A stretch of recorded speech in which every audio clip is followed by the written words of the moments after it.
Volunteers are getting ready for tomorrow's Susan G. Komen Race for the Cure.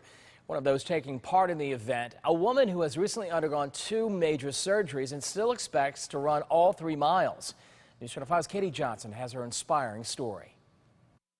And I'm running, and I have the bandages, and I'm crying, and I'm just thanking God that I was here, that to be able to experience it. That was how last year's Race for the Cure went for Kathy Kino. Barely able to lift her arms, it was a painful and emotional 3.1-mile run just 7 weeks after a mastectomy. I thought if I could just make it 1 mile, I would just walk the rest, but once I got out there and I saw all the women and everybody running and everybody cheering you on, my goal became not just trying to do a mile, but to finish and to do well. A goal she accomplished with her son cheering her on from the finish line. I got first place overall female survivor.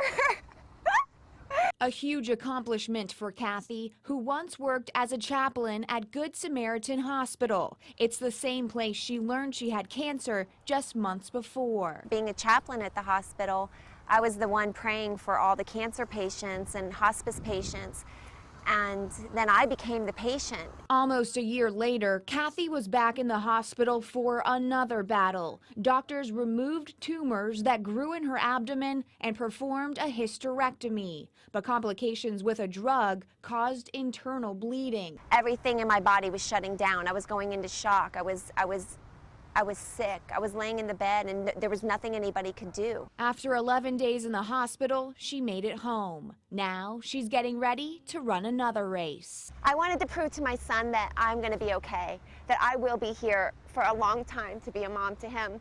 And I wanted to show him how strong I was. In West Palm Beach, Katie Johnson, WPTV News Channel 5. Amazing story. If you still want to take part in Susan G. Komen Race for the Cure, you can. You can register, in fact, tomorrow morning right there at the race. It's in downtown West Palm Beach at the Meyer Amphitheater. The women's run gets underway at 7:30, followed by the men's run. If you're taking part in the walk, by the way, that will begin about 9 o'clock. And don't forget, Michael Williams and Kelly Dunn, they are this year's MCs once again, so they will be down there to say hello and cheer you on.